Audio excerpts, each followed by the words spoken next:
everybody, how's it going? My name is Will and welcome to Copper Jacket TV. Hopefully everybody out there is doing well. Hey, today we have some breaking news. A major 2A case has just been filed up at the Supreme Court, and this one actually has a better chance than most of actually being accepted by a court that doesn't like to take 2A cases. So stick around, I'll tell you what it is and why I think it's going to be accepted coming up.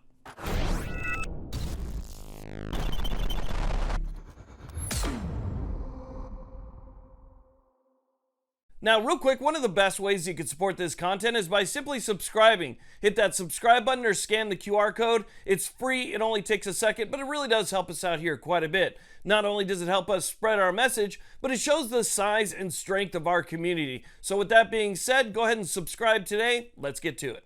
Okay, so let's go and talk about what's going on with this major case that just hit the Supreme Court today. This could be a game changer for the Second Amendment across this country. The case is West Virginia Citizens Defense League v. ATF, and this is the case that challenges the federal handgun ban for law-abiding adults between the ages of 18 to 20. So as many of you know, and I'm sure some of you found out the hard way, if you are an adult, you're 18, 19, 20 years old, you're able to buy a house, buy a car, sign a contract, get married, join the military, do everything else that a law-abiding adult is allowed to do and protected by the Constitution. This is the one thing for some reason that the federal government thought that maybe you'd have to wait until you were 21 for. It is completely unconstitutional. There is no historical precedent for it, but it has been upheld for a long period of time. Well, apparently the Fourth Circuit Court of Appeals is full of judicial activists who didn't agree that this ban is unconstitutional,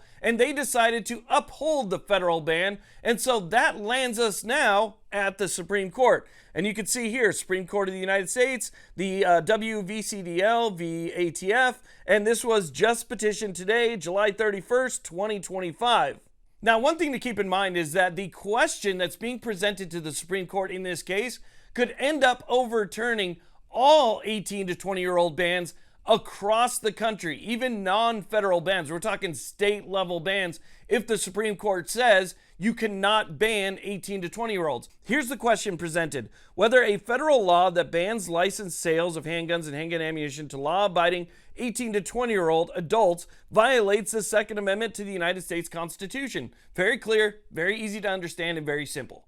Now, I'm not going to read too much, but this first paragraph here is definitely something you guys want to see, and this is what leads me to believe that the court is actually going to take this case. So it says here in the petition for writ of certiorari, the right to keep and bear arms is a fundamental right necessary to our system of ordered liberty. That comes from McDonald v. Chicago, and it belongs to all Americans, and that's from D.C. v. Heller. The Second Amendment thus reflects the sacred national value that part of what it means to be an American is to enjoy the right to defend yourself, your family, and your community with common firearms by preventing an entire class of Americans, law-abiding 18 to 20-year-olds, from acquiring handguns on the commercial market. 18 U.S.C. 922b1 cuts to the very heart of this fundamental American value. Yet the federal courts of appeals are divided over whether this restriction is constitutional. The Fifth Circuit correctly struck it down in Reese v. ATF,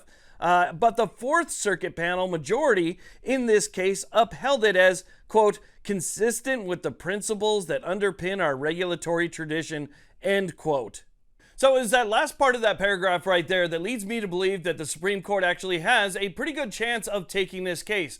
That's because there is now a circuit split. We don't get a lot of circuit splits with a lot of the cases that go up to the Supreme Court because a lot of times it's liberal states and it is, liberal appellate courts that are ruling on the same types of things. So we might have a mag ban in California, Ninth Circuit finds it as constitutional, and then we have maybe the First Circuit or the Second Circuit that also finds one constitutional. We don't have that circuit split going up, which is something that the Supreme Court does like to see. They like to correct those circuit splits because obviously you have two circuit courts that are coming up with totally different decisions, and in this case we have exactly that. We have the Fifth Circuit in Reese v. ATF saying that it is in fact unconstitutional. And then you have the Fourth Circuit saying that it's upheld by our, history of regulatory tradition, which is absolute BS. There is no regulatory tradition that dates back to the founding era of this country that says that an entire class of law-abiding adults, mind you,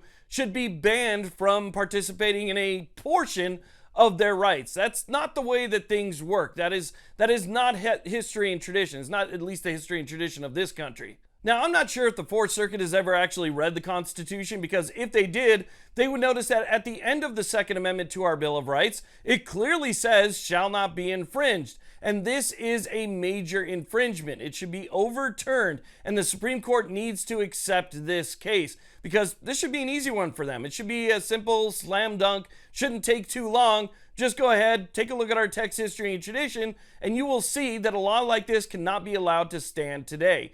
This is, again, something that affects millions of people across this country. You cannot ration out somebody's rights. You get a little bit of your rights when you turn 18, not all of them, just a little bit. And then once you turn 21, you can have the rest of your rights. That's not the way that any of our other rights work, so it shouldn't be the same way for the Second Amendment. And of course, we know that the Supreme Court has said that the Second Amendment is not a second-class right.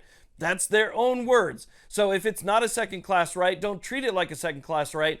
Take this case, fix this problem, and this circuit split. Now, the Supreme Court is on summer break right now, which must be nice to have an entire summer off, from your lifetime tenure job. But they are on a summer break right now. And so we're not going to hear anything real soon about this case. We also have Duncan that's going to be heading up there soon as well. We won't hear anything about that until the Supreme Court is back in session. Once it's back in session, we should see this get conferenced fairly quickly. And again, I think this is a case that they need to take. But I wanted to make you guys aware of that. Again, just filed to the Supreme Court today. Thank you all very much for watching. I really do appreciate it. If you haven't done so already, make sure you hit that subscribe button, and that little bell notification will let you know when new videos come out. Thumbs ups are always appreciated. Y'all have a good one.